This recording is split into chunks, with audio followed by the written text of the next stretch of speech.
JX그룹의 상속자 강태준.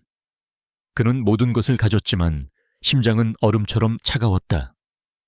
사람을 믿지 않았고 특히 사랑은 계산된 거래일 뿐이라 여겼다. 반면 한서연. 그녀는 가진 것 하나 없는 가난한 건축학도였지만 누구보다 뜨거운 열정과 꺾이지 않는 자존심을 지녔다. 운명은 왜 가장 절박한 순간에 가장 위험한 인연을 데려오는 걸까? 어울리지 않는 두 세계가 충돌하던 그 밤, 모든 비극은 이미 예고되어 있었다. 서울의 밤하늘을 수놓은 JX그룹의 창립 50주년 기념 파티.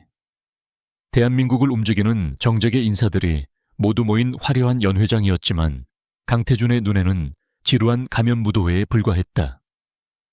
그는 28세의 젊은 나이에 JX그룹의 실질적인 총수 자리에 오른 완벽한 CEO였다.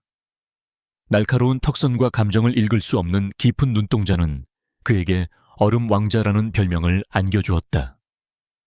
그는 아버지가 원하는 대로 약혼 여인 태아그룹의 최유라 이사 옆에 서 있었지만 그의 영혼은 이곳에 없었다.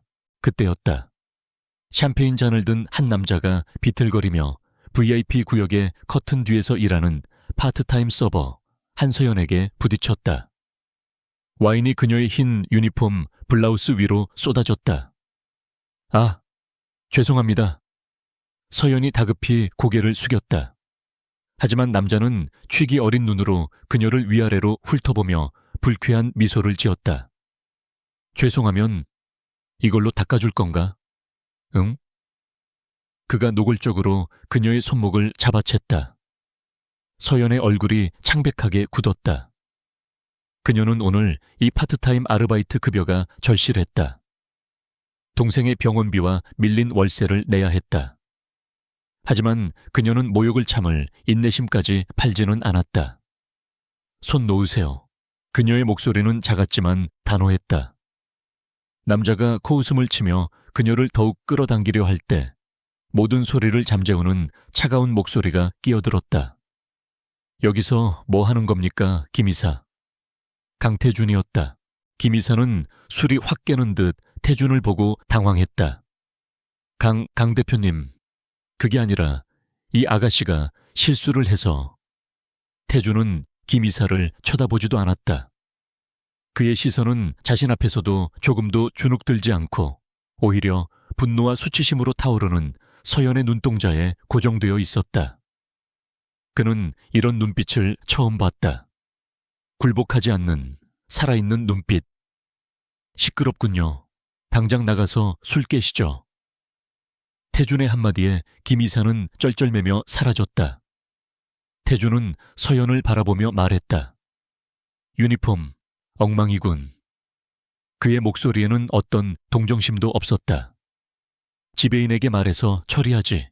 그가 돌아서려 할 때 서연이 입을 열었다. 감사합니다. 하지만 괜찮습니다. 태준이 의아한 듯 멈춰 섰다.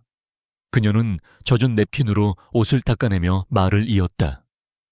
제 실수는 제가 처리합니다. 그리고 동정은 필요 없습니다. 그녀는 고개를 빳빳이 들고 그를 정면으로 바라보았다. 그 순간 태준은 처음으로 자신의 완벽한 통제력에 미세한 균열이 가는 것을 느꼈다.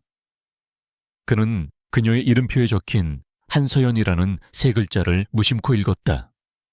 고집이 세군. 그는 그 말만 남기고 어둠 속으로 사라졌다. 그날 밤의 만남은 사고여야했다.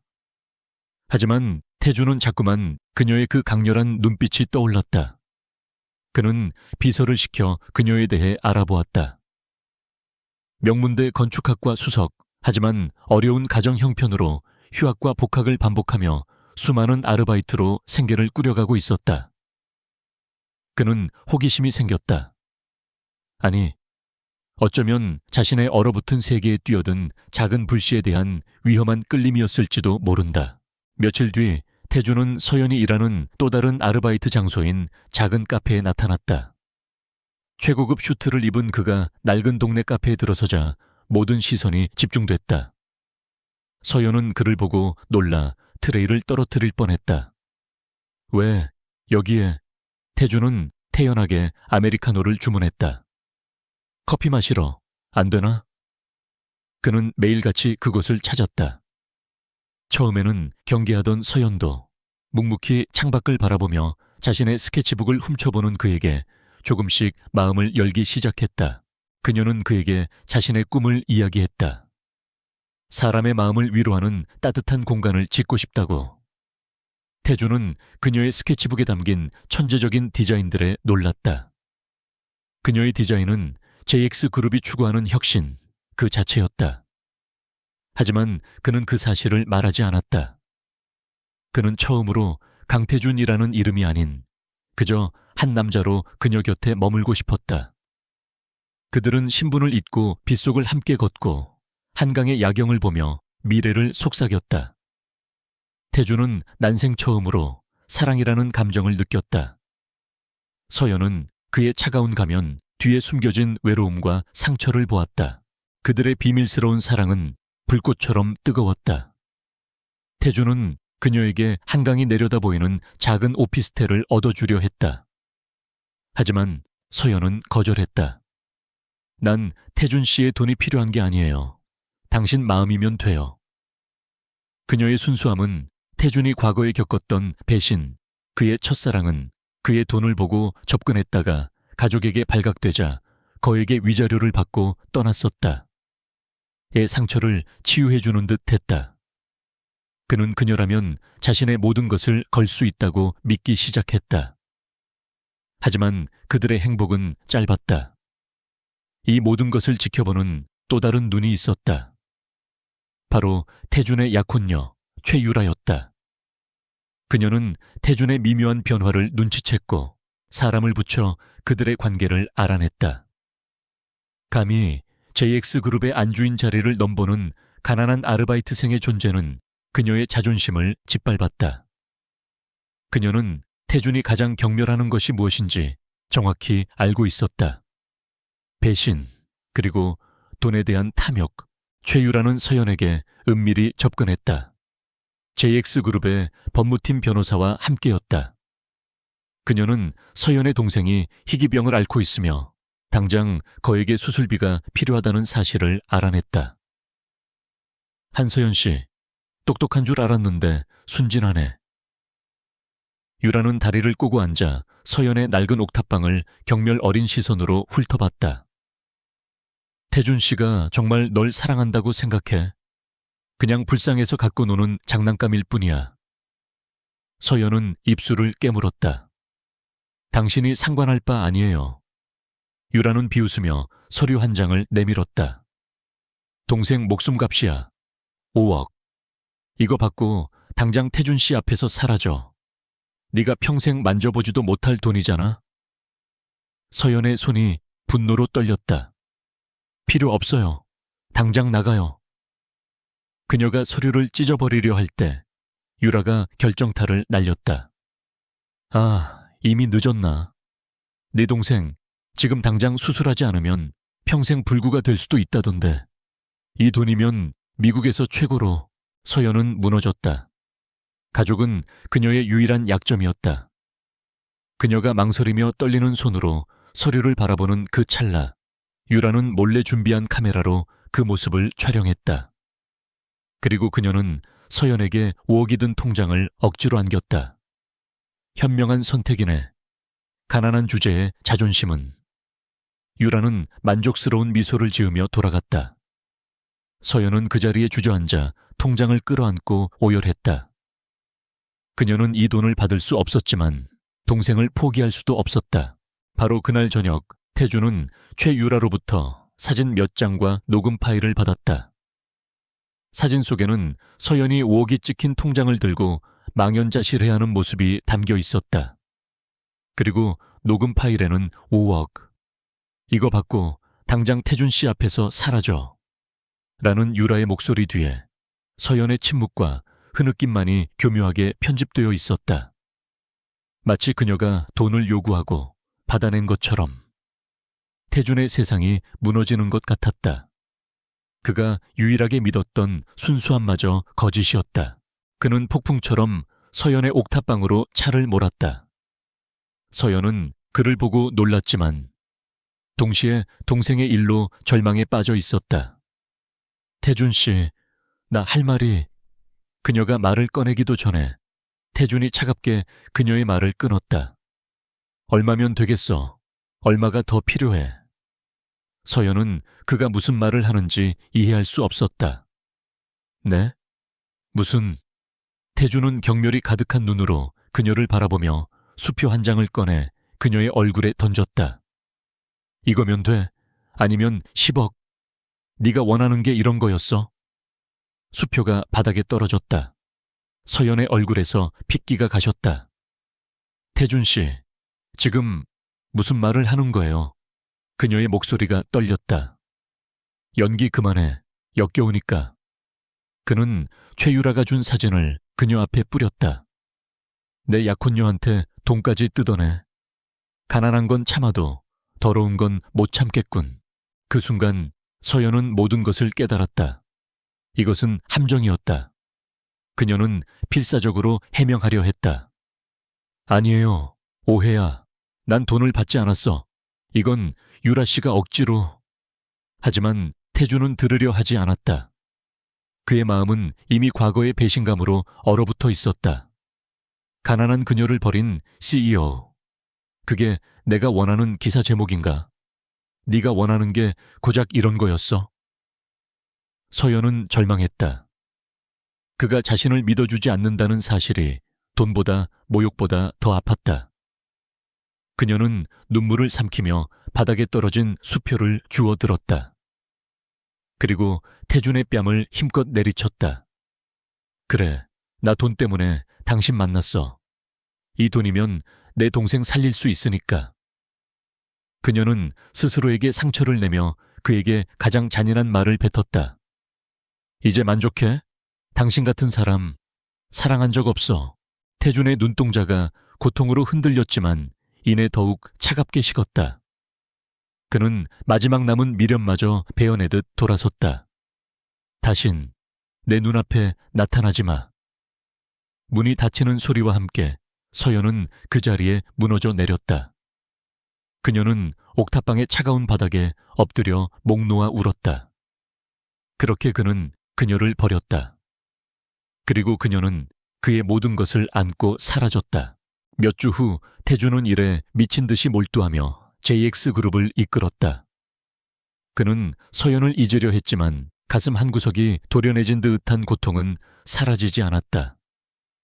한편 서연은 동생의 수술을 위해 다른 방법을 필사적으로 찾고 있었다. 그녀는 유라가 준 돈에 손대지 않았다.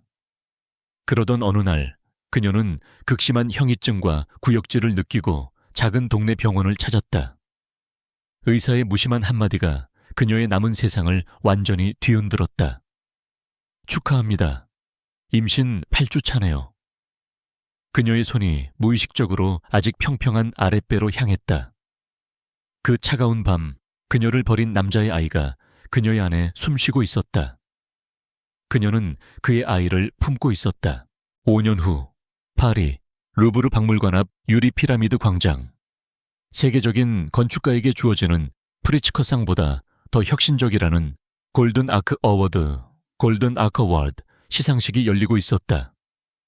스포트라이트가 단상 위에 한 여성에게 쏟아졌다. 올해의 수상자는 빛과 공간의 마법사 엘리나 한. 우아한 블랙드레스를 입은 그녀 한서연이었다. 5년 전에 상처 입고 가난했던 학생의 모습은 온데간데 없었다. 그녀는 당당하고 세련된 미소로 트로피를 받아들었다.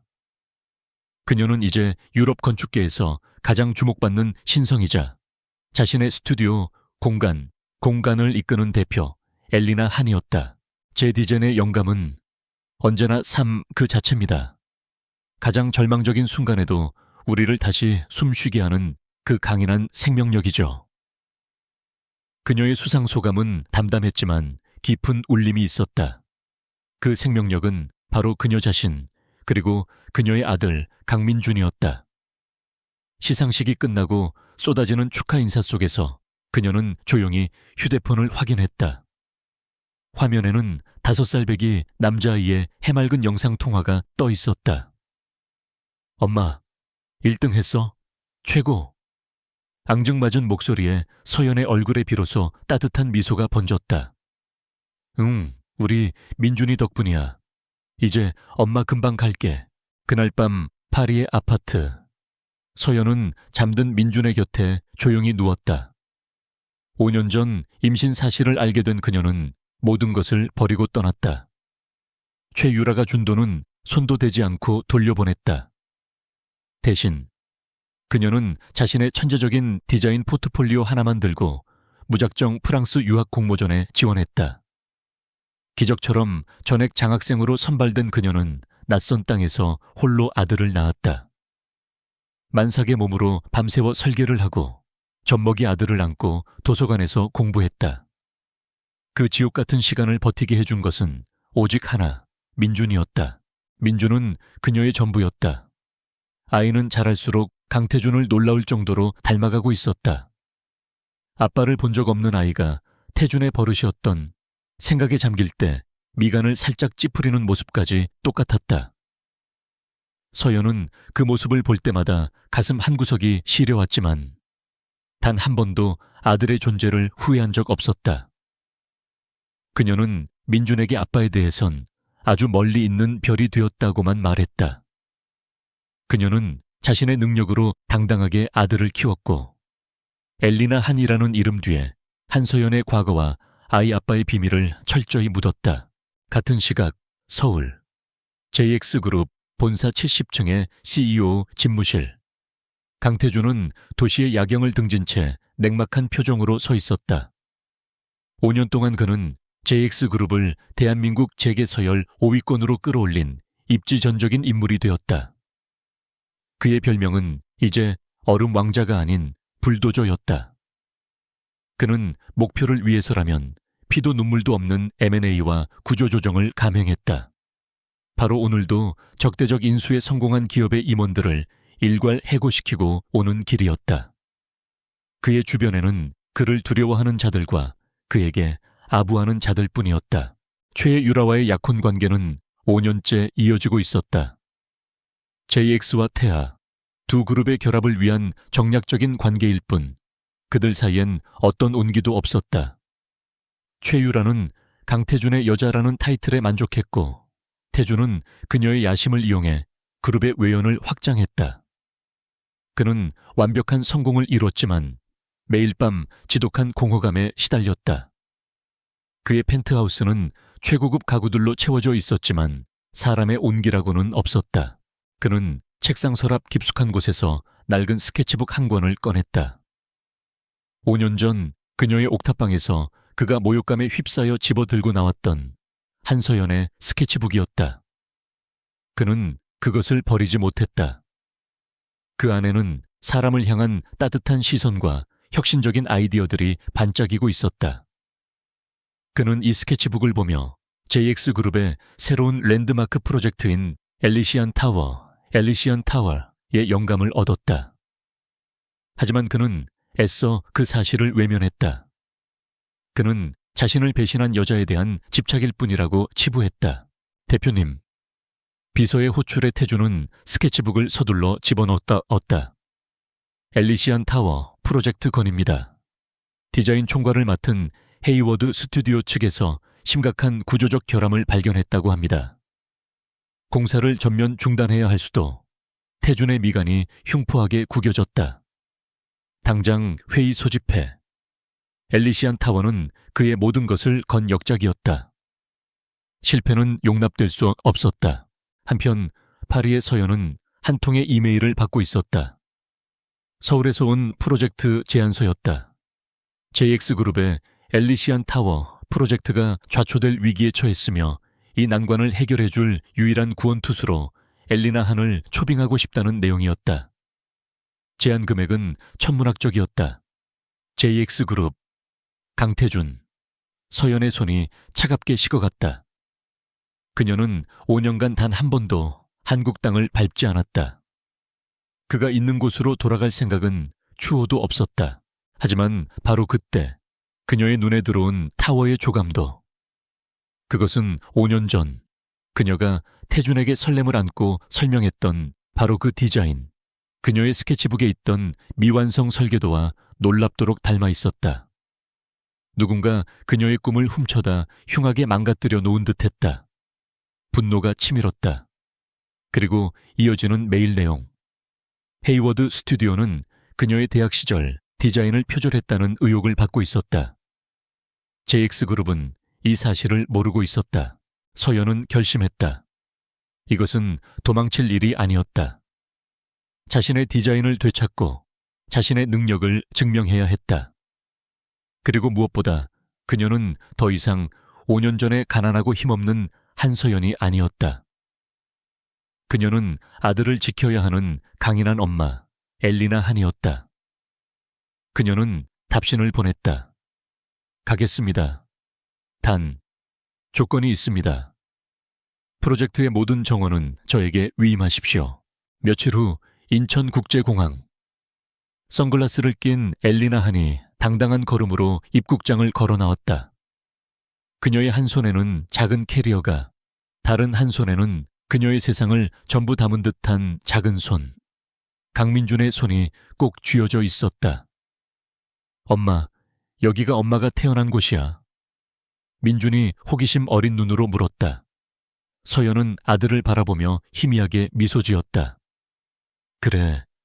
그리고 엄마가 다시 시작할 곳이야. 같은 시각 강태준은 엘리시안 타워의 설계도 앞에서 당장 엘리나 한이라는 건축가를 서울로 데려와 무슨 수를 써서라도 라고 차갑게 명령하고 있었다. 운명의 톱니바퀴가 5년 만에 다시 격렬하게 맞물리기 시작했다.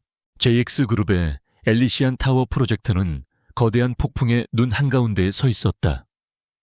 대한민국 서울의 스카이라인을 다시 쓸 강태준의 야심이 담긴 이 100층짜리 랜드마크가 기초 공사 단계에서부터 치명적인 설계 결함에 발목을 잡혔다.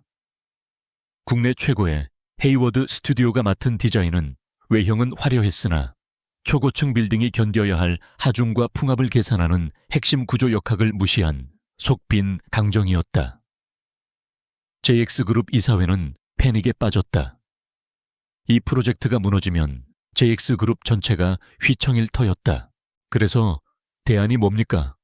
이 종이 쪼가리 하나 때문에 수조 원짜리 프로젝트를 멈추라고? 강태준의 냉혹한 목소리가 JX그룹 최고층 비상대책 회의실을 얼어붙게 만들었다. 임원들은 감히 고개도 들지 못했다. 태아그룹과의 합병을 앞두고 이 프로젝트를 성공시켜야 하는 최유라 역시 불안한 기색을 감추지 못했다. 그때 프로젝트 총괄 본부장이 떨리는 목소리로 입을 열었다. 대안이 하나 있습니다. 현재 유럽에서 가장 혁신적인 구조 설계를 선보이는 스튜디오 공간의 엘리나 한 대표입니다. 그녀라면 이 재앙을 막을 수 있을지도 모릅니다. 엘리나 한. 태준이 그 이름을 되뇌었다. 낯선 이름이었다. 당장 연락해. 그녀가 원하는 모든 것을 맞춰줘. 돈이 얼마가 들든 무슨 수를 써서라도 그녀를 서울로 데려와. 태준의 명령은 절대적이었다. 그는 자신의 왕국에 균열이 가는 것을 용납할 수 없었다. 그가 초대한 구원투수가 5년 전 자신이 가장 잔인하게 버렸던, 그리고 단 하루도 잊지 못했던 바로 그 여자, 한서연이라는 사실을 꿈에도 모른 채 며칠 뒤 JX그룹 로비. 모든 직원의 시선이 한 곳에 쏠렸다. 완벽한 테일러드 슈트 차림의 당당한 걸음걸이. 5년의 세월이 조각해낸 엘리나 한은 압도적인 아우라를 뿜어냈다. 그녀는 더 이상 겁에 질려 도망치던 옥탑방의 가난한 학생이 아니었다. 그녀는 자신의 이름으로 제국을 건설한 여왕이었다. 그녀의 뒤를 따르는 비서와 변호인단이 그녀의 위상을 증명했다. 서연은 5년 만에 돌아온 서울의 공기가, 그리고 이 빌딩의 공기가 유난히 차갑게 느껴졌지만 표정 하나 바꾸지 않았다. 엘리시안 타워 비상대책위원회. 70층 회의실에 무거운 문이 열렸다. 모든 임원 그리고 최유라가 지켜보는 가운데 강태준은 창밖을 보며 서 있었다. 엘리나 한 대표 와주셔서 감사합니다. JX그룹 대표 강태준입니다. 그가 몸을 돌렸다. 그리고 시간이 멈췄다. 그의 눈동자가 지진이라도 일어난 듯 격렬하게 흔들렸다. 눈앞에 서 있는 여자.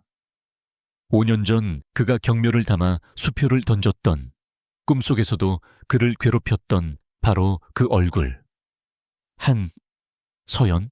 그의 입에서 나온 이름에 회의실의 공기가 싸늘하게 얼어붙었다. 최유라의 얼굴은 하얗게 질렸다. 그녀는 엘리나 한이 한서연일 줄은 상상도 못했다. 서연은 태준의 흔들리는 시선을 피하지 않았다. 그녀는 얼음장처럼 차가운 미소를 지으며 완벽한 비즈니스 톤으로 말했다. 처음 뵙겠습니다. 강태준 대표님. 엘리나 한입니다. 제 한국 이름은 어떻게 아셨는지 모르겠군요. 그녀는 의도적으로 한서연이라는 과거를 부정했다. 태준은 심장이 바닥으로 꺼지는 듯한 충격을 받았다. 그녀의 눈빛은 그를 전혀 모르는 사람 혹은 경멸하는 상대를 보는 듯 했다. 태준은 JX의 총수였다. 그는 단 몇 초 만에 자신의 표정을 지웠다. 실례했습니다. 제 지인을 닮아서 착각했군요, 엘리나 대표님. 앉으시죠. 그는 다시 불도저 강태준으로 돌아왔지만 가슴속에서는 폭풍이 몰아치고 있었다. 그녀가 어떻게? 왜? 그리고 저 눈빛은 뭐지? 서연은 태연하게 자리에 앉아 준비해온 파일을 테이블 위에 펼쳤다. 본론으로 들어가죠. 엘리시안 타워, 이대로라면 1년 안에 무너집니다. 아니, 짓는 도중에 붕괴할 겁니다. 그녀의 단호한 선언에 임원들이 술렁였다. 서연은 스크린에 복잡한 구조역학 도면과 3D 시뮬레이션 영상을 띄웠다. 헤이워드 스튜디오는 제 초기 디자인 콘셉트를 표절했습니다. 5년 전 제가 학생 때 구상했던 미완성 디자인이죠. 그녀는 태준을 날카롭게 응시했다. 문제는 그들은 제 아이디어에 껍데기만 베꼈을 뿐 그것을 구현할 영혼인 핵심 구조 기술은 훔쳐가지 못했다는 겁니다. 그녀는 5년 전 태준이 훔쳐갔던 바로 그 스케치북의 내용을 완벽하게 반박하고 있었다. 태준은 그녀의 발표에서 눈을 뗄 수 없었다. 그녀는 5년 전보다 훨씬 더 눈부시게 빛나고 있었다. 그녀의 전문성, 카리스마, 그리고 자신을 향한 보이지 않는 칼날. 그는 묘한 흥분과 함께 참을 수 없는 분노, 그리고 뒤늦은 후회를 동시에 느꼈다. 최유라는 이 상황을 견딜 수 없었다. 표절이라니, 엘리나 대표, 말 조심하시죠. 헤이워드는 세계적인. 서연이 유라의 말을 차갑게 끊었다. 최 이사님, 건축은 말로 짓는 게 아닙니다. 숫자로 증명하죠. 이 프로젝트 제가 맡겠습니다. 단, 정원을 주셔야 합니다. 헤이워드는 물론 JX 내부에 그 어떤 간섭도 받지 않겠습니다. 그게 싫으시다면 전 지금 바로 파리로 돌아가죠. 그녀의 배짱에 태준은 오히려 입꼬리가 살짝 올라갔다. 그는 그녀가 어떤 사람인지 다시 한번 깨달았다. 그는 그녀가 필요했다. 이 프로젝트를 위해서, 그리고 어쩌면 자신의 지옥 같은 공허함을 채우기 위해서. 좋습니다. 엘리나 대표의 조건을 모두 수용하겠습니다. JX의 모든 자원을 당신에게 위임합니다. 증명해 보이시죠? 그들의 재회는 그렇게 수조 원짜리 프로젝트의 운명을 건 살얼음판 위에서 시작되었다. 회의가 끝나고 태준은 서연을 자신의 집무실로 불렀다. 5년 동안 무슨 일이 있었던 거지? 그는 더 이상 감정을 숨기지 못하고 물었다. 서연은 그의 책상 위에 놓인 엘리시안 타워의 미니어처 모델을 바라보며 싸늘하게 답했다. 강 대표님께서 알아야 할 제 과거는 없습니다. 제게 중요한 건 현재, 그리고 이 타워의 미래뿐입니다. 그녀는 그에게 어떤 틈도 보여주지 않았다. 한 가지만 묻지. 그 돈은 어떻게 했어? 그가 5년 전에 그날 밤을 상기시켰다. 서연의 눈빛이 순간 흔들렸지만 이내 더욱 차가워졌다. 그 돈요? 글쎄요. 대표님 같은 분이 던져준 돈 아주 유용하게 쓰지 않았을까요? 그녀는 일부러 그의 가슴에 비수를 꽂았다. 태준의 얼굴이 고통으로 일그러졌다. 그는 그녀가 변했다고 생각했다. 돈 때문에 자신을 배신했던 여자가 이제는 성공해서 더 큰 돈을 위해 돌아왔다고. 그는 스스로를 그렇게 세뇌했다. 좋아, 어디 한번 해봐. 네 능력이 진짜인지 아니면 5년 전처럼 허풍인지. 그날 오후 서연은 곧바로 JX그룹 내에 마련된 스튜디오 공간의 비상 설계실로 출근했다. 그녀는 자신의 팀과 함께 밤샘 작업에 돌입했다. 그녀의 날카로운 지시가 오가고 불가능해 보였던 문제들이 하나씩 해결되기 시작했다. 태준은 CCTV를 통해 그런 그녀의 모습을 지켜보았다. 일에 미친 듯이 몰두하는 그녀의 모습은 5년 전과 다름없었지만 이제는 누구도 부술 수 없는 강인함이 느껴졌다. 며칠 뒤 주말이었다. 서연은 급한 도면 수정 때문에 어쩔 수 없이 민준을 회사에 데려와야 했다. 비서에게 잠시 아이를 맡겼지만 호기심 많은 민준은 엄마의 사무실을 찾아 나섰다가 길을 잃고 CEO 전용 엘리베이터 앞에 섰다. 마침 초과 근무를 마치고 퇴근하려던 태준이 엘리베이터에서 내렸다. 그는 자신 앞에 서 있는 작고 똘망똘망한 아이를 보고 걸음을 멈췄다. 아이는 조금도 주눅들지 않고 그를 올려다보았다. 아저씨, 혹시 엘리나 대표님 사무실 어딘지 아세요? 미아됐어요. 태준은 그 아이를 보는 순간 숨이 멎는 듯한 기묘한 감각에 휩싸였다. 아이의 눈매, 오똑한 코, 그리고 미간을 살짝 찌푸리는 그 표정까지. 그것은 거울을 통해 매일 보는 자기 자신의 어린 시절 모습과 소름 끼치도록 닮아 있었다. 너 이름이 뭐니? 그의 목소리가 자신도 모르게 떨려 나왔다. 강민준이에요. 엄마 성은 한씨인데 저는 왜 강씨인지 모르겠어요. 엄마가 아빠 성이래요. 아이의 해맑은 대답에 태준은 머리를 한 대 맞은 것 같았다. 민준아. 그때 서연이 사색이 되어 복도 저편에서 달려왔다. 그녀는 태준과 민준이 함께 있는 모습을 보고 온몸이 얼어붙었다. 그녀가 가장 두려워했던 순간이었다. 태준은 민준과 서연을 번갈아 보았다. 엘리나 대표, 이 아이는... 서연은 민준을 자신의 뒤로 황급히 숨기며 태준을 경계의 눈빛으로 노려보았다. 제 아들입니다. 강 대표님이 아실 필요 없는 제 사생활이죠. 태준은 민준의 이름, 강민준과 자신의 성 강씨, 그리고 아이의 얼굴에 어린 자신의 흔적을 퍼즐처럼 맞추고 있었다.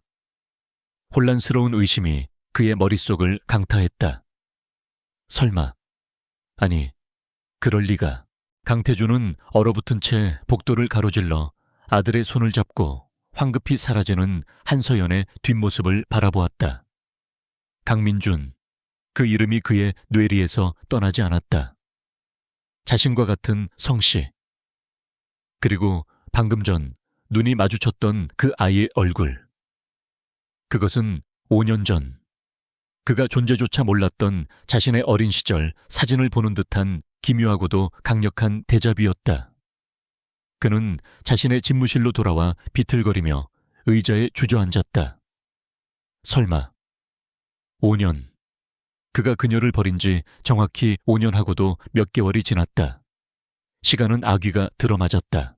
가슴 한구석에서 끔찍한 의심과 함께 설명할 수 없는 뜨거운 무언가가 치밀어 올랐다. 그는 당장이라도 그녀에게 달려가 멱살이라도 잡고 묻고 싶었다. 하지만 그는 JX의 강태준이었다. 그는 수화기를 들어 비서실장을 연결했다. 김 비서, 지금부터 내 말 잘 들어. 엘리나 한 대표, 지난 5년간의 모든 행적을 조사해. 파리에서의 모든 것, 특히 강민준이라는 아이, 출생 기록, 병원 기록, 사소한 것 하나 놓치지 말고. 그의 목소리는 얼음장 같았지만 미세하게 떨리고 있었다. 엘리시안 타워 프로젝트는 공식적으로 스튜디오 공간의 지휘하에 재시동을 걸었다. JX그룹의 임원들은 엘리나 한의 카리스마와 천재성에 압도당했다. 그녀는 5년 전의 스케치북 속 아이디어를 훨씬 뛰어넘는 혁신적이고 대담한 구조 변경안을 내놓았다. JX의 보수적인 엔지니어링 팀은 불가능하다며 반발했다. 한밤중까지 이어진 격렬한 회의. 서연은 수백 페이지의 구조 계산서를 스크린에 띄우며 한치의 물러섬도 없이 그들의 논리를 격파했다. 안전하지만 구시대적인 방식은 JX가 원하는 랜드마크를 만들 수 없습니다. 제 방식은 위험해 보이지만 완벽하게 통제된 혁신입니다. 강태준은 회의 내내 말없이 그녀를 지켜보았다. 일에 몰두한 그녀는 눈부시게 빛났다. 열정으로 빛나는 눈, 확신에 찬 목소리. 그는 5년 전 옥탑방에서 자신의 꿈을 이야기하던 순수한 열정의 한서연과 지금 눈앞에 완벽한 프로페셔널 엘리나 한을 겹쳐보고 있었다. 그는 자신도 모르게 그녀의 논리에 설득당하고 있었다. 엘리나 대표의 안대로 진행합니다. 그가 최종 결론을 내렸다. 임원들이 경악했지만 태준의 결정은 곧 법이었다. 그는 회의실을 나가며 덧붙였다. 오늘부터 타워가 완공될 때까지 저도 이 비상 설계실에서 함께합니다. 서연은 그의 결정에 당황했지만 내색하지 않았다. 이것은 그녀의 프로젝트를 감시하겠다는 뜻인가? 아니면 그녀는 고개를 저었다. 그는 이제 완벽한 타인이었다. 그러나 그들의 공간은 그렇게 강제로 묶여버렸다. 밤샘 작업이 이어졌다. 거대한 설계실 안. 수십 명의 직원이 있었지만 공기는 두 사람의 팽팽한 긴장감으로 가득 찼다. 그들은 일 외에는 단 한마디도 섞지 않았다. 하지만 서로의 존재를 의식하지 않을 수 없었다. 커피를 가지러 가다 부딪힐 뻔한 손끝, 브리핑 중 우연히 마주친 시선. 그때마다 5년 전의 뜨거운 기억이 불꽃처럼 튀었다. 태준은 일하는 그녀 곁에서 민준의 존재를 더욱 강하게 느꼈다. 그는 비서에게서 중간 보고를 받았다. 강민준, 5세, 파리의 한 작은 병원에서 태어났고 출생 신고서에 부푸냠라는 비어 있었다. 하지만 아이의 혈액형은 RH-AB형. 대한민국에서 극히 드문, 그리고 바로 강태준 자신과 동일한 혈액형이었다. 태준은 보고서를 든 손을 부들부들 떨었다. 이것은 우연일 리 없었다. 그는 배신감보다 더 큰 거대한 진실 앞에 압도당하는 기분이었다. 그날 밤 서연은 도저히 일이 끝나지 않아 민준을 설계실 한편에 간이 침대에 재우고 있었다. 태준은 잠시 바람을 쐬고 들어오다 그 모습을 보았다. 아들을 바라보는 서연의 눈빛은 그가 한 번도 본 적 없는 한없이 부드럽고 따뜻했다. 그때 잠꼬대를 하던 민준이 기침을 하며 뒤척이다 침대에서 떨어질 뻔했다. 태준은 자신도 모르게 몸을 날려 아이를 받아 안았다. 아이의 작고 따뜻한 천이 그의 팔을 통해 심장으로 전달됐다. 민준아. 서연이 놀라 달려왔다. 태준은 아이를 조심스럽게 안아 다시 뉘었다. 고마워요. 서연이 어색하게 말했다. 태준은 아이의 이마에 맺힌 땀을 닦아주려다 멈칫했다. 아이, 견과류 알레르기 있습니까? 그가 뜬금없이 물었다. 서연의 눈이 커졌다. 어떻게? 태준은 책상 위에 놓인 민준이 먹다 남긴 쿠키를 가리켰다. 그 쿠키 아몬드가 들어있습니다. 아이 뺨에 두드러기가 살짝 올라왔어. 서연이 경악하며 아이의 뺨을 살폈다. 정말이었다. 나도 같은 알레르기가 있거든. 서연은 그 말을 듣는 순간 온몸의 피가 차갑게 식는 것을 느꼈다. 강태준의 집안 내력인 그 지독한 견과류 알레르기. 그녀가 숨기고 싶었던 마지막 비밀이었다. 태준의 눈빛이 그녀를 꿰뚫었다. 그것은 더 이상 의심이 아니었다. 거의 확신에 찬 고통과 분노가 뒤섞인 눈빛이었다. 한서연, 저 아이, 내 아이야? 그가 얼음처럼 차가운 목소리로 물었다. 서연은 입술을 깨물었다. 심장이 미친 듯이 뛰었지만 그녀는 여기서 무너질 수 없었다. 무슨 근거로 그런 말을 하시죠? 대표님과 저 아무 사이도 아닙니다. 그녀는 필사적으로 부정했다. 강민준이라는 이름, 나와 같은 혈액형, 그리고 이 알레르기, 이것도 우연인가? 태준이 한 걸음 다가왔다. 대답해. 5년 전 내 아이를 가졌으면서 어떻게 나한테 돈을 요구할 수 있었지? 내 아이를 볼모로 잡고 내 약혼녀에게 돈을 뜯어낸 건가? 그는 최악의 시나리오를 상상하며 분노에 휩싸였다. 서연은 그의 말에 심장이 찢어지는 것 같았다. 그는 여전히 자신을 돈 때문에 아이를 이용한 파렴치한 여자로 보고 있었다. 당신이 상관할 바 아니에요. 민준이는 내 아들이야. 당신하고 아무 상관없어. 그녀는 민준을 안아들고 도망치듯 설계실을 뛰쳐나갔다. 태준은 무너지는 듯한 표정으로 그 자리에 서 있었다. 그는 그녀의 격렬한 부정이 오히려 가장 강력한 긍정이라는 것을 알았다. 한편 이 모든 상황은 최유라의 귀에도 들어가고 있었다. 그녀는 JX 내부에 심어둔 스파이를 통해 태준이 엘리나 한의 뒷조사를 지시했다는 것, 그리고 두 사람이 밤샘 근무를 하며 미묘한 기류를 보인다는 것을 보고받았다. 그녀는 불안했다. 강태준이 한서연에게 다시 흔들리고 있었다. 그 계집애가 감히 내 것을 다시 넘봐. 최유라의 불안은 태준이 자신과의 저녁 약속을 또다시 취소하자 그게 달했다. 엘리시안 타워 긴급회의라는 비서의 형식적인 통보. 그녀는 엘리시안 타워의 공사 현장 소장에게 전화를 걸었다. 그는 과거 최유라의 아버지 도움으로 비자금을 조성한 약점이 잡힌 자였다. 소장님, 잘 지내셨어요? 부탁이 하나 있는데.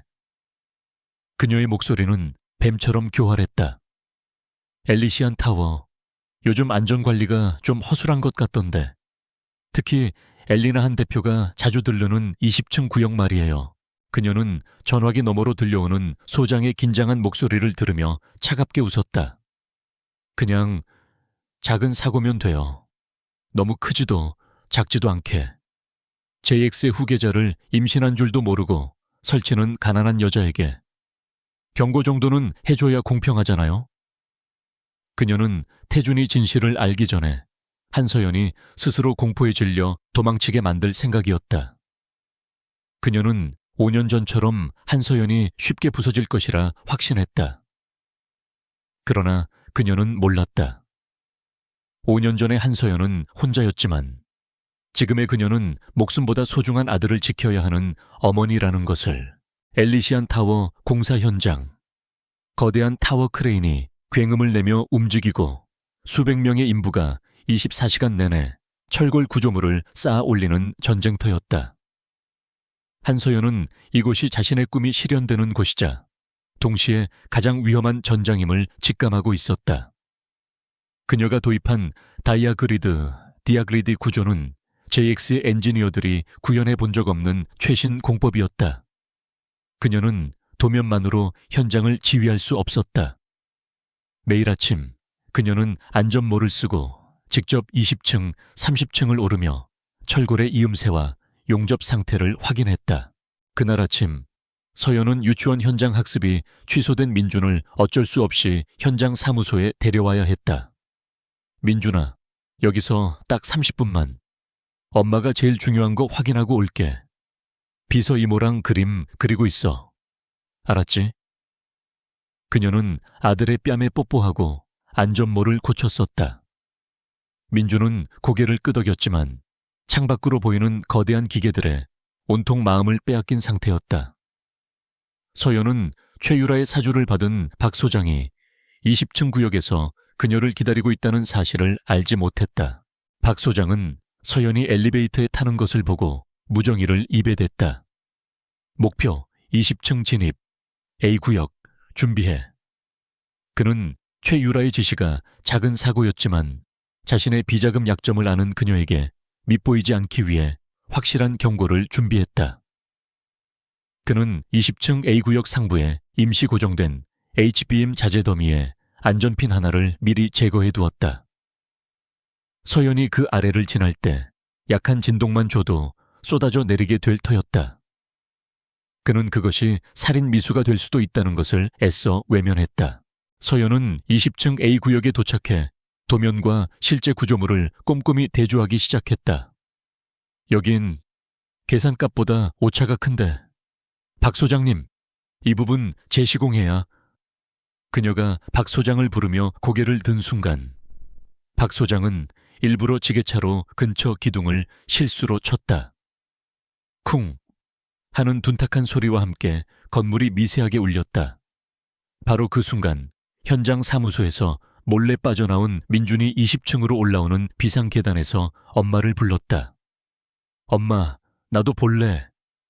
아이는 위험구역인지도 모르고 엄마를 향해 달려오고 있었다. 민준아. 서연이 경악했다. 동시에 그녀는 머리 위에서 금속이 뒤틀리는 끔찍한 소리를 들었다. 위험해. 박 소장이 외쳤지만 이미 늦었다. 안전핀이 빠진 H빔 수십 개가 민준이 달려오는 방향으로 쏟아지기 시작했다. 서연의 눈이 절망으로 커졌다. 생각할 시간도 없었다. 그녀는 본능적으로 짐승 같은 모성애로 몸을 날렸다. 안 돼! 그녀는 민준을 감싸 안고 그대로 바닥에 엎어졌다. 쾅! 굉금과 함께 수톤의 강철 자재가 그들을 덮쳤다. 하지만 서연이 마지막 순간에 밀어낸 덕분에 자재 더미는 그들을 아슬아슬하게 비껴갔다. 그러나 튕겨나온 파편 하나가 서연의 등을 강타했고 쏟아지는 자재 중 하나가 그녀의 다리 위를 덮쳤다. 엄마, 엄마. 먼지 속에서 민준이 울부짖었다. 서연은 아이를 필사적으로 품에 안은 채 의식을 잃어가고 있었다. 민준아, 괜찮아. 엄마가 지켜줄. 그때 마침 현장 시찰을 위해 도착했던 강태준이 비명을 듣고 달려왔다. 그의 눈에 들어온 것은 처참한 사고 현장, 그리고 피투성이가 된 채 쓰러진 서연과 그녀의 품에서 울고 있는 민준이었다. 태준의 심장이 멎었다. 서연아, 한서연. 그는 미친 사람처럼 자재 더미를 헤치고 그녀에게 달려갔다. 그는 자신의 손이 피로 물드는 것도 모른 채 그녀의 다리를 짓누른 H빔을 밀어내려 애썼다. 112 불러, 당장. 그리고 박 소장. 이게 대체 무슨 짓이야? 그의 분노는 지옥의 불길처럼 타올랐다. 대학병원 응급실. 서울에서 가장 떠들썩한 JX그룹의 건설 현장 사고는 순식간에 병원을 마비시켰다. 환자, 다발성 외상 및 과다 출혈, 혈압 급속 하강, 응급수술 준비해. 서연이 피에 젖은 채 수술실로 실려 들어갔다. 태준은 넋이 나간 채 수술실 앞 복도에 주저앉았다. 그의 손은 그녀의 피로 범벅이 되어 있었다. 민준은 다행히 가벼운 찰과상만 입었지만 충격으로 아빠의 품, 그는 태준을 자신도 모르게 아빠처럼 의지했다에 안겨 떨고 있었다. 태준 씨, 소식을 듣고 한달음에 달려온 최유라가 나타났다. 그녀는 박 소장에게 작은 사고를 주문했는데 일이 이렇게 커진 것에 당황했다. 하지만 그녀는 이내 완벽한 연기를 시작했다. 어머, 세상에, 엘리나 대표, 괜찮아요? 현장에서 그렇게 안전수칙을 무시한다더니 태준 씨, 괜찮아요? 그녀가 태준의 팔을 잡으려 할 때 태준이 짐승처럼 그녀를 노려보았다. 네? 당장 내 눈앞에서 사라져. 내 역겨운 연기 더는 못 봐주겠으니까. 태준의 살기 어린 눈빛에 유라는 얼어붙었다. 그는 이미 무언가 직감하고 있었다. 바로 그때 수술실 문이 격렬하게 열리고 집도이가 뛰쳐나왔다. 환자 상태가 위급합니다.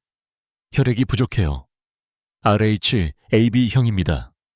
혈액은행에도 재고가 바닥났어요. 지금 당장 수혈하지 않으면 쇼크로 사망합니다. 가족 중에 같은 혈액형 없습니까? 의사의 절박한 외침에 복도의 공기가 멎었다. 서연의 한국 가족은 연락이 닿지 않았다. 민준이 태준의 품에서 떨리는 목소리로 말했다. 내 피랑 똑같아요. 엄마랑 나랑 똑같은 피라고 했어요.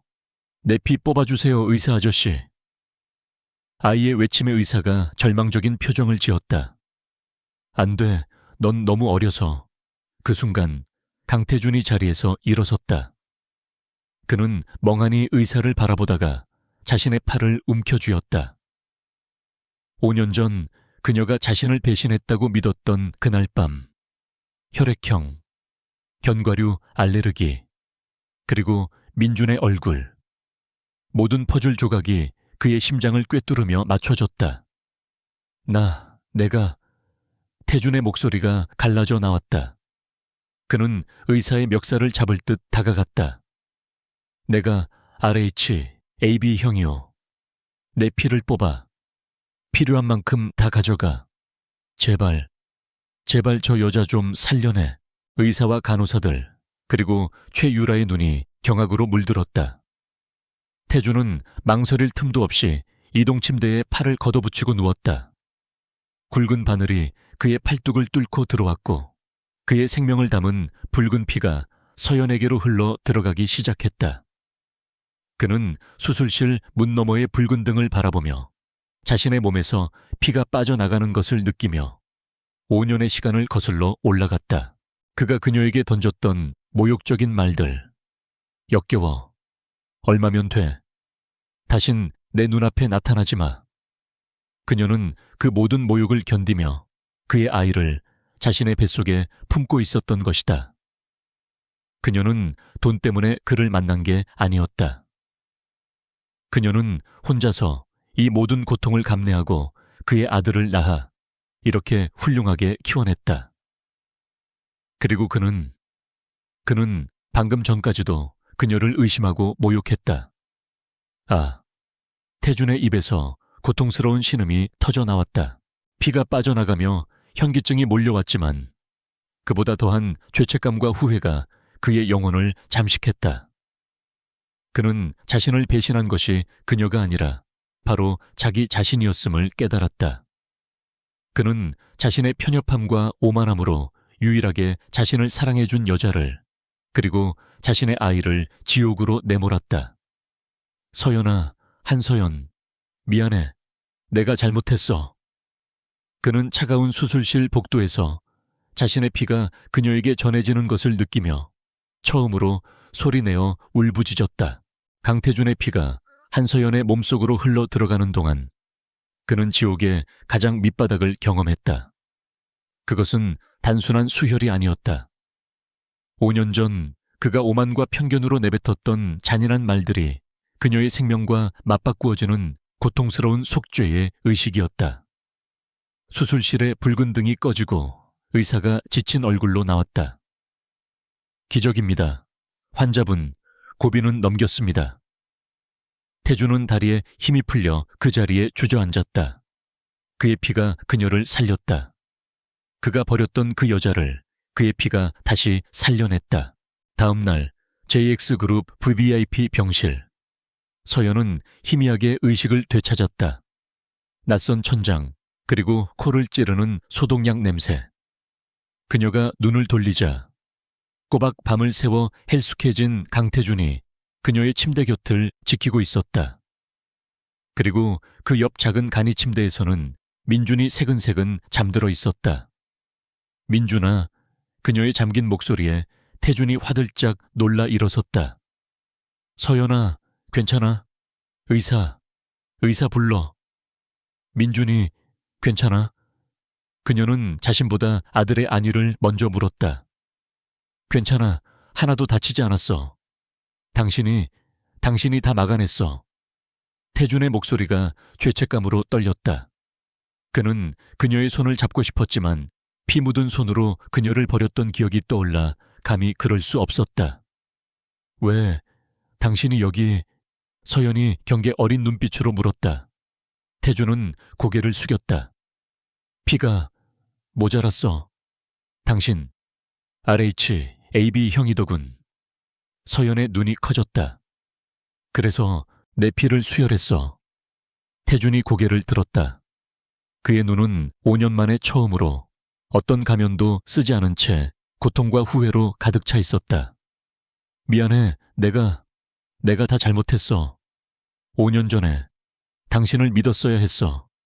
내 아인 줄도 모르고 당신을 그렇게. 그는 말을 잇지 못하고 입술을 깨물었다. 서연은 눈물을 흘렸다. 이 사과를 듣기 위해 지난 5년을 버텼는지도 몰랐다. 하지만 상처는 너무 깊었다. 이제 와서 그 말이 무슨 소용이에요. 당신은 날 믿지 않았어. 알아. 그래서 더 용서가 안 돼, 내 자신이. 태준은 자리에서 일어났다. 그는 더 이상 감상에 젖어 있을 시간이 없었다. 어제의 사고는 명백히 의도된 살인 미수였다. 서연과 자신의 아들을 노린 공격이었다. 그는 병실밖 복도에서 밤새 대기하고 있던 조비서, 그의 가장 충성스러운 오른팔을 불렀다. 박 소장, 지금 어디 있지? 사고 직후 잠적했습니다. 현장 CCTV는 하필 그 구역만 교묘하게 사각지대였습니다. 조비서의 보고에 태준의 눈이 맹수처럼 번뜩였다. 초의 유라, 태준이 얼음처럼 차가운 목소리로 말했다. 그 여자 짓이야. 5년 전에도 그랬어. 대표님, 조비서가 놀랐다. 박 소장이 숨어 있을 만한 곳, 그의 자금 흐름, 태아그룹과의 모든 접촉 내역, 5년 전 한서연이라는 이름과 관련된 모든 자료, 싹 다 뒤져. JX그룹의 모든 보안팀, 법무팀 총동원해. 이건 전쟁이야. 태준은 더 이상 XCEO가 아니었다. 그는 자신의 가족을 지키려는 수사자였다. 태준은 서연과 민준을 이대로 둘 수 없었다. 병원도 안전하지 않았다. 그는 퇴원 수속이 아닌 전원 수속을 밟았다. 서연의 반대에도 불구하고 그는 두 사람을 JX그룹 타워 최상층, 외부와 완벽히 차단된 자신의 펜트하우스로 옮겼다. 이게 무슨 짓이에요? 난 당신의 인형이 아니야. 서연이 부상당한 몸으로 항의했다. 보호야, 당신과 내 아들을, 태준이 민준을 바라보며 말했다. 그들이 다시 노릴 거야. 당신이 모든 걸 알았다고 생각할 테니까. 펜트하우스에서의 감금 같은 동거가 시작되었다. 어색한 공기가 흘렀다. 태준은 민준에게서 눈을 떼지 못했다. 그는 5년 동안 아들이 존재했다는 사실조차 몰랐던 죄인이었다. 그는 서툴게 민준에게 장난감을 사다 바치고 책을 읽어주려 애썼다. 민준은 처음엔 낯설어 했지만 자신과 놀랍도록 닮은 그 남자에게 알 수 없는 동질감을 느끼며 조금씩 마음을 열었다. 아저씨, 왜 자꾸 나 볼 때 울려고 해요? 아이의 순진한 질문에 태준은 가슴이 미어졌다. 그날 밤 민준이 잠든 것을 확인한 후 서연이 거실로 나왔다. 태준은 서류 더미에 파묻혀 있었다. 최유라, 짓이에요? 서연이 물었다. 태준은 고개를 끄덕였다. 5년 전 당신에게 돈을 건넨 것도 그 여자였어. 서연은 입술을 깨물었다. 알고 있었어요. 하지만 당신은 그녀의 말을 믿었죠. 태준은 모든 서류를 밀어냈다. 그때 난 배신에 대한 트라우마가 있었어. 첫사랑에게 처절하게 이용당했거든. 당신마저 그럴 거라고. 내 오만함이 당신의 진실을 가렸어. 그는 자리에서 일어나 그녀 앞에 섰다. 하지만 당신은 달랐어. 당신은 도망치지 않았어. 홀로 내 아이를 지켜냈어. 그런데 난, 서연은 그의 고통을 보았다. 그때 그녀의 눈에 태준이 보고 있던 서류가 들어왔다. 엘리시안 타워의 자재 납품 계약서였다. 이거 이상해요. 그녀는 건축가로서의 본능으로 말했다. 이 H빔, 태아그룹 산하의 태아철강 독점 계약이네요. 스펙시트 스페시피케이션 시트가 JX 표준보다 낮아요. 태준의 눈이 번뜩였다. 뭐라고? 서연은 부상당한 몸을 이끌고 노트북을 켰다. 그녀는 자신의 구조 계산값과 태아 철강의 자재 데이터를 비교 분석하기 시작했다. 이럴 수가. 그들이 제출한 강도 테스트 데이터는 전부 조작된 거였어요. 헤이워드 스튜디오의 엉터리 설계는 이 불량 자재를 숨기기 위한 위장이었던 거야. 그녀가 태준을 바라보았다. 사고는 필연이었어요. 누군가 고의로 일으키지 않았어도 타워는 무너졌을 거예요. 박 소장은 그저 꼬리 자르기였어. 서연의 날카로운 분석은 태준의 수사망을 완성하는 마지막 조각이었다. 최유라와 그녀의 아버지는 JX와의 합병을 앞두고 엘리시안 타워 프로젝트를 통해 수천억 원대의 비자금을 조성하고 있었던 것이다. 불량 자재를 납품하고 헤이워드 스튜디오를 통해 페이퍼 컴퍼니로 돈을 빼돌렸다. 서연의 등장은 그들의 거대한 부패 사슬을 위협하는 존재였다. 그래서 날 죽이려고 했던 거야. 내 디자인이 그들의 비밀을 폭로할까봐. 바로 그때 조 비서에게서 전화가 걸려왔다. 대표님, 박 소장을 찾았습니다. 그가 모든 걸 자백했습니다. 최유라 이사의 지시가 담긴 녹음 파일도 확보했습니다. 태준의 손이 주먹으로 굳어졌다. 모든 증거가 모였다. 최유라는 단순한 질투심에 사고를 사주한 것이 아니라 JX그룹 전체를 좀먹는 거대한 부패의 중심이었다. 태준은 서연을 바라보았다. 그녀는 두려움에 떠는 대신 분노로 타오르고 있었다. 그 여자, 용서 못해. 내 아들을 위험에 빠뜨렸어. 5년 전에 가난한 그녀가 아니었다.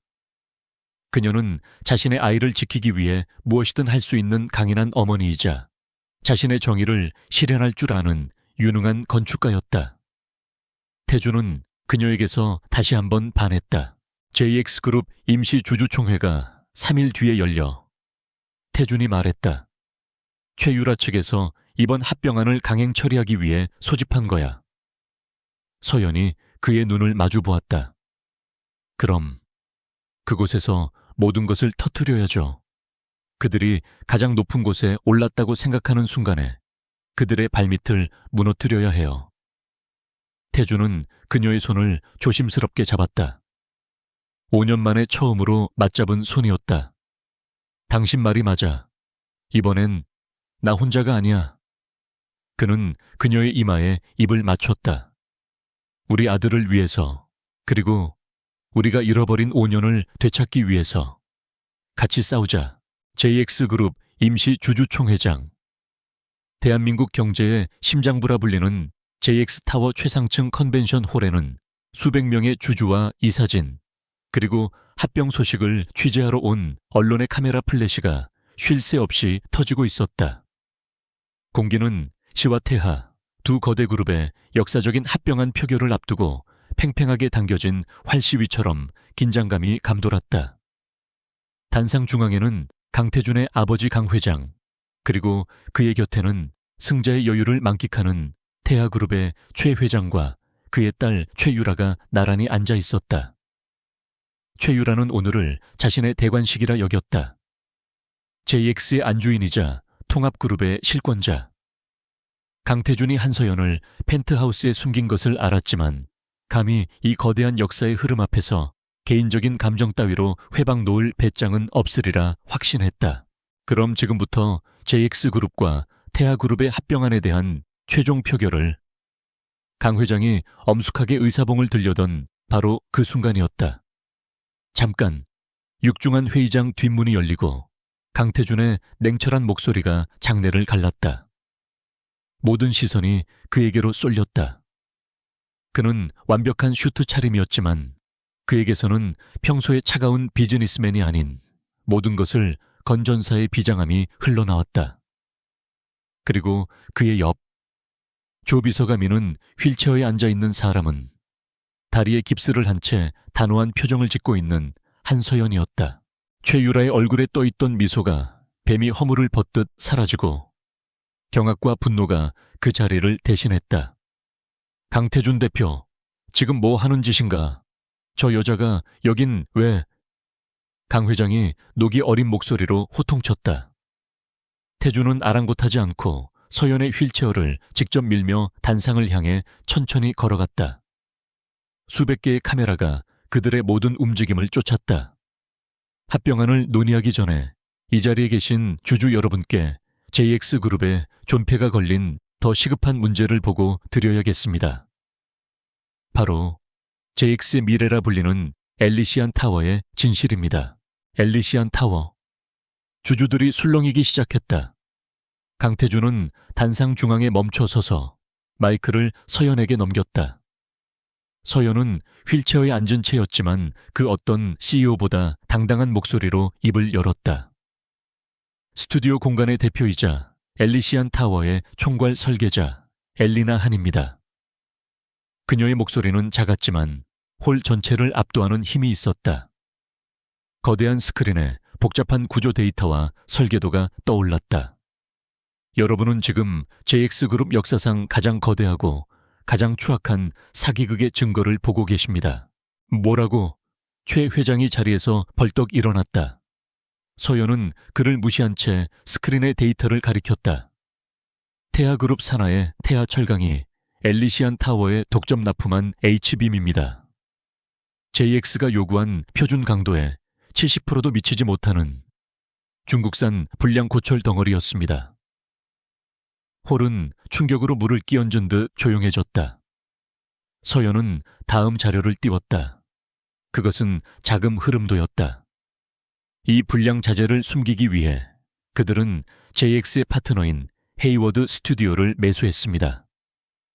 그들은 제초기 미완성 설계를 표절해 이 불량 자재가 버틸 수 있는 것처럼 위장된 엉터리 도면을 만들었습니다.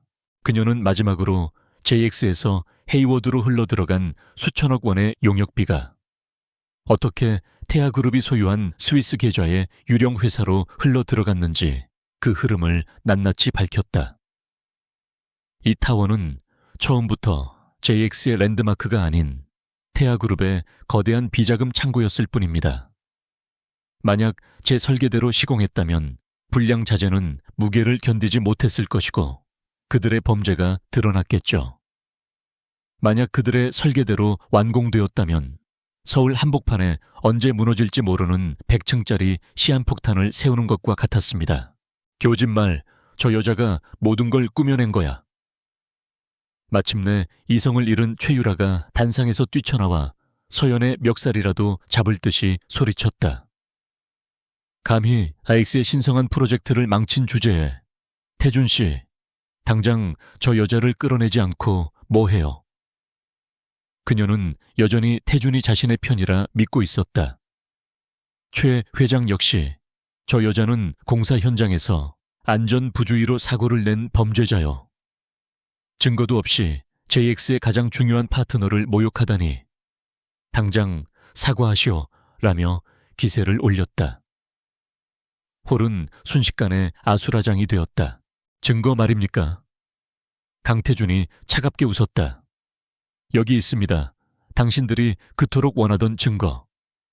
그가 노트북의 오디오 파일을 클릭했다. 홀 전체에 쩌렁쩌렁한 스피커를 통해 끔찍한 사고가 나기 직전의 목소리가 울려 퍼졌다. 박 소장, 잘 지내셨어요? 부탁이 하나 있는데. 그냥 작은 사고면 돼요.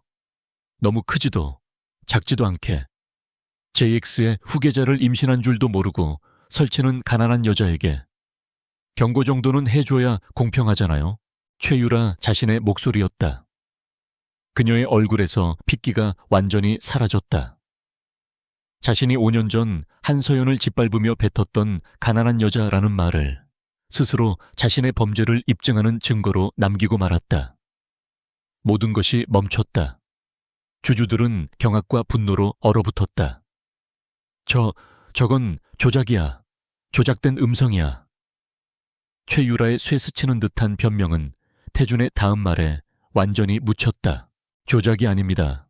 박 소장은 어젯밤 모든 것을 자백했습니다. 태준은 마이크를 고쳐잡고 장내의 모든 사람을, 그리고 이 모든 것을 생중계하고 있을지 모를 카메라를 응시했다.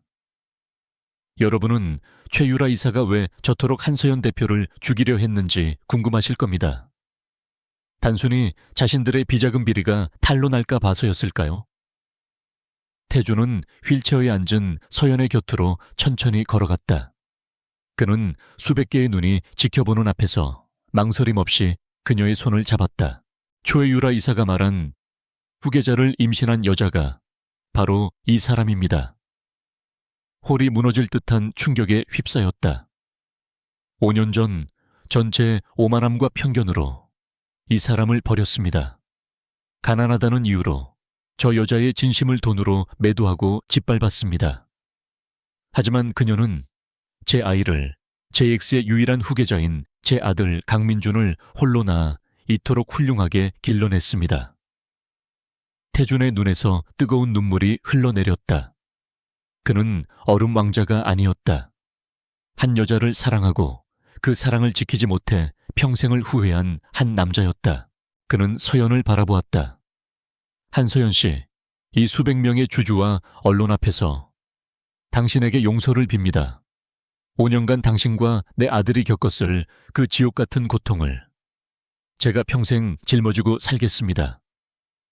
그는 다시 청중을 향해, 그리고 세상을 향해 선언했다. 강민주는 제 아들이자 JX그룹의 유일하고도 정식적인 후계자입니다. 그리고 엘리나 한서연 대표는 제 아들의 어머니이자 제가 제 남은 평생을 바쳐 지켜야 할 유일한 사람입니다. 강태준 단상에서 강 회장의 분노가 폭발했다. 그는 자신의 완벽한 제국이 아들의 감성적인 스캔들 하나로 무너지는 것을 용납할 수 없었다. 이게 무슨 추태인가? 당장 그만두지 못해. 태아그룹과의 합병은 JX에 사활이 걸린 일이야.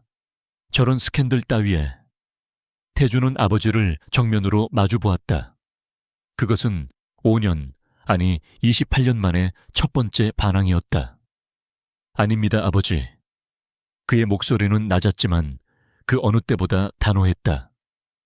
JX의 사활이 걸린 건 합병 따위가 아닙니다. JX의 정의입니다. 그는 최 씨 부녀를 손가락으로 가리켰다. 사람을 죽이려 하고 국민의 안전을 담보로 불량 자재를 납품하며 자신들의 배를 불리는 저런 부패한 자들과 손을 잡는 것이 아버지가 평생을 바쳐 이룩한 JX의 방식입니까? 강 회장은 말을 잃었다. 그건 사업을 위한 어쩔 수 없는 희생이다. 그가 궁색한 변명을 뱉었다. 아니요. 태준은 고개를 저었다. 전 아버지처럼 살지 않겠습니다. 차가운 계산으로 사람을 버리고 이익을 위해 영혼을 파는 그런 괴물 같은 CEO는 되지 않겠습니다. 전 제 가족을 선택하겠습니다. 그의 선언은 강 회장에게, 그리고 최 씨 부녀에게 내리는 사형 선고였다. 바로 그때 타이밍을 맞춘 듯 회의장 문이 활짝 열리고 검찰 수사관들이 들이닥쳤다. 태아그룹 최 회장과 최유라 이사를 살인 미수교사, 업무상 횡령 및 특수경제범죄 혐의로 긴급 체포합니다. 태준이 주주총회 직전 모든 증거를 검찰에 넘긴 것이었다. 이거 놔, 날 놔. 이게 무슨 짓이야. 태준 씨, 강태준, 네가 감히 날... 최유라가 발악하며 끌려나갔지만 차가운 수갑이 그녀의 손목에 채워졌다. 그녀의 거짓된 제국은 그녀가 가장 높은 곳에 올랐다고 확신한 바로 그 순간에 가장 처참하게 무너져 내렸다. 최 회장 역시 망연자실한 채 끌려나갔고 강 회장은 모든 힘이 빠진 듯 자리에 주저앉았다. 주주총회는 아수라장이 되었다. 강태준은 그 모든 혼돈의 중심에서 휠체어에 앉은 서연의 손을 놓지 않았다. 플래시가 두 사람을 향해 미친 듯이 터졌다. 서연은 태준을 바라보았다. 그의 눈에는 5년 전의 차가운 경멸 대신 뜨거운 눈물과 미안함, 그리고 변하지 않은 사랑이 담겨 있었다. 길고 길었던 5년의 겨울이 마침내 끝나는 순간이었다. 주주총회장의 혼돈이 썰물처럼 빠져나간 뒤 강태준의 펜트하우스에는 무거운 침묵과 함께 낯선 평온함이 찾아왔다. 대한민국 재계는 JX그룹과 태아그룹의 합병무산, 그리고 그 이면에 숨겨진 거대한 부패 스캔들로 인해 지각 변동을 겪고 있었다. 최 씨 부녀의 구속은 연일 헤드라인을 장식했고 JX그룹의 주가는 폭락과 폭등을 반복하며 아슬아슬한 줄타기를 했다. 강태준은 그 모든 폭풍의 중심에 서 있었지만 그의 시선은 오직 휠체어에 앉아 창밖을 바라보는 한서연과 그 곁에서 조용히 그림을 그리는 강민준에게만 고정되어 있었다. 다리가 아직 많이 아파? 태준이 조심스럽게 무릎을 꿇고 앉아 서연의 깁스를 바라보며 물었다. 그의 목소리에는 5년의 세월이 무색할 만큼 짙은 죄책감과 애틋함이 배어 있었다. 서연은 고개를 저었다. 괜찮아요.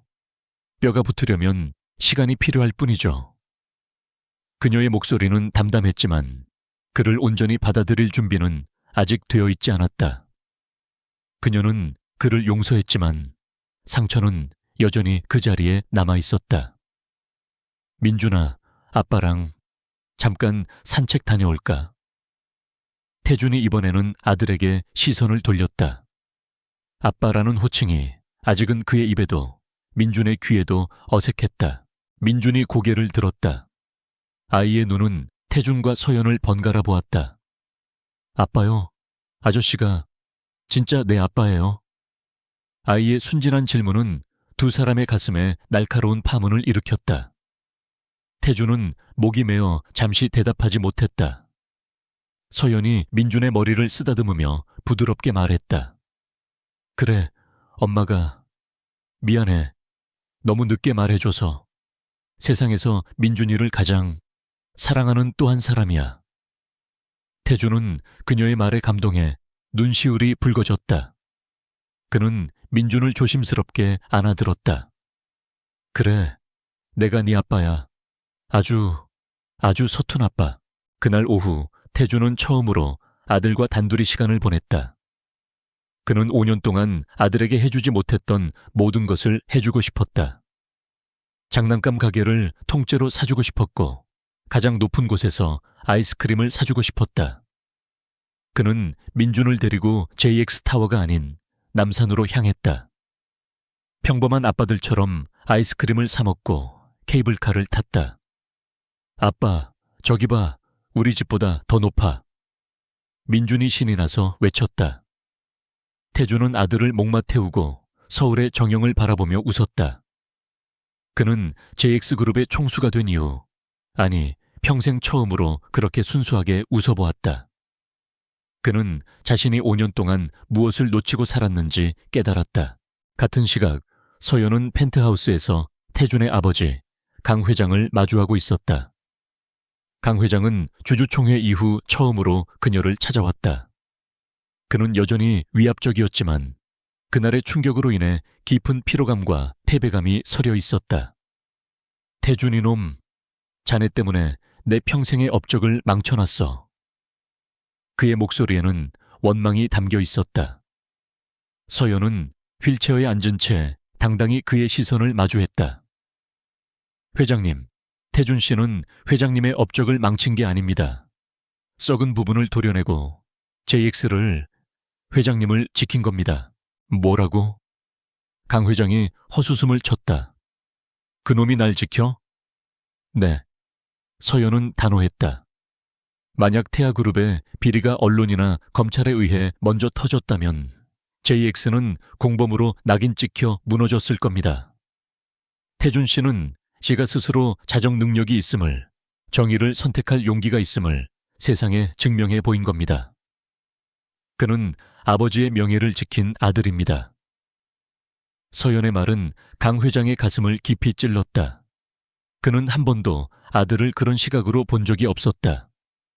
그는 이 가난하고 어린 여자아이가 자신보다 훨씬 더 아들을 깊이 이해하고 있음을 깨달았다. 태준이 민준과 함께 돌아왔을 때 강 회장은 묘한 표정으로 자신의 손자를 바라보았다. 민준은 태준의 품에 안겨 잠들어 있었다. 자신과 아들을 꼭 닮은 그 작은 얼굴. 강 회장은 태준에게 다가와 처음으로 그의 어깨를 두드렸다. 잘 키웠더구나. 그는 서연을 향해 말했다. 그리고 태준에게는 제익스는 이제 네가 알아서 해라. 난 좀 쉬어야겠다. 라는 말을 남기고 돌아섰다. 그것은 항복이자 인정이었으며 뒤늦은 부성애의 표현이었다. 강태준은 비로소 아버지의 그늘에서 벗어나 진정한 제익스의 리더로 거듭났다. 그날 이후 강태준은 JX그룹의 대대적인 개혁에 착수했다. 클린 JX 캠페인이 시작되었다. 태아그룹과 연계된 모든 부패한 임원들이 해고되었고 모든 계약은 투명하게 공개 입찰로 전환되었다. 그는 또한 지드림 재단을 설립하고 그 첫 번째 사업으로 한서연의 이름을 딴 건축 디자인 장학재단을 만들었다. 그는 5년 전 서연이 겪었던 고통을 다른 재능 있는 학생들이 겪지 않도록 하고 싶었다. 서연은 그의 진심 어린 변화에 조금씩 마음의 문을 열기 시작했다. 엘리시안 타워 프로젝트는 전면 재검토되었다. 태준은 모든 손실을 감수하고 태아 철강의 불량 자재를 전량 폐기시켰다. 그리고 한서연에게 프로젝트의 모든 정원을 다시 위임했다. 당신이 꿈꾸던 그대로 지어줘. 돈은 얼마가 들든 상관없어.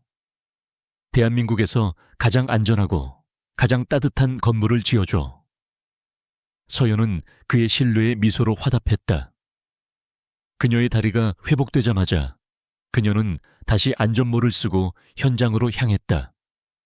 이번에는 그녀 곁에 든든한 지원군인 태준이 함께했다. 시간이 흘러 1년 뒤 겨울이 가고 봄이 왔다. 마침내 엘리시안 타워가 위용을 드러냈다.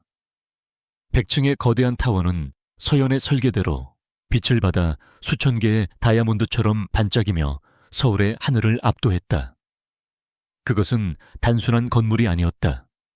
JX그룹의 부활을 알리는 상징이자 두 사람의 상처와 사랑, 그리고 용서가 쌓아 올린 기념비였다. 타워의 공식 개관식이 열리기 전날 밤, 태준은 서연과 민준을 데리고 타워의 최상층 스카이 라운지로 향했다. 통유리창 너머로 서울의 야경이 별처럼 쏟아졌다. 와, 엄마, 우리가 지은 집이야. 민준이 신이 나서 뛰어다녔다. 그래, 엄마랑 아빠가 같이 지은 집이야. 서연이 미소 지었다. 태준은 서연의 손을 잡았다. 5년 전 그가 경멸을 담아 수표를 던졌던 옥탑방이 저 아래 어딘가에 아스라이 보였다. 서연아. 그가 그녀를 돌려세웠다. 그의 눈에는 5년의 후회와 그보다 더 깊은 5년의 그리움, 그리고 앞으로의 영원을 약속하는 사랑이 담겨 있었다. 그는 주머니에서 작은 벨벳 상자를 꺼내 그녀 앞에 한쪽 무릎을 꿇었다. 한서연 씨, 5년 전 난 세상에서 가장 멍청한 남자였어. 내 인생의 유일한 빛을 내 손으로 꺼버렸지. 태준 씨, 서연의 눈에 눈물이 고였다. 이 타워는 당신이 없었다면 존재하지 못했을 거야. 그리고 나도 마찬가지야.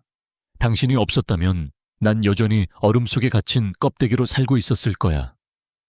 당신과 민준이가 날 다시 사람으로 만들어줬어.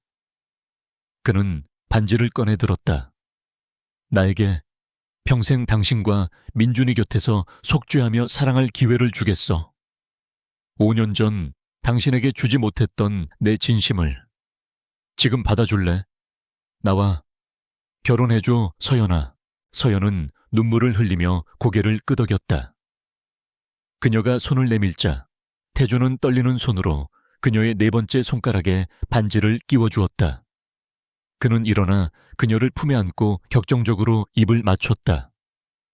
5년의 시간을 뛰어넘는 수많은 오해와 아픔을 녹여내는 깊고 뜨거운 키스였다. 아빠, 엄마, 뭐 해요? 민준이 두 사람 사이를 파고들며 외쳤다. 태준과 서연은 웃음을 터뜨리며 아이를 함께 안아올렸다. 세 사람은 서로를 꼭 끌어안고 통유리창 밖에 눈부신 야경을 바라보았다. 그들이 함께 지어 올린 도시의 가장 높은 곳에서 그들의 사랑은 마침내 운명을 이겨내고 가장 찬란한 별이 되었다. 가난했던 그녀를 버렸던 CEO는 없었다. 그 자리에는 자신의 아이를 품어준 위대한 여자를 평생 사랑하기로 맹세한 한 남자와 그의 곁에서 가장 행복한 미소를 짓는 그녀, 그리고 그들의 사랑의 증거인 아이가 서 있을 뿐이었다.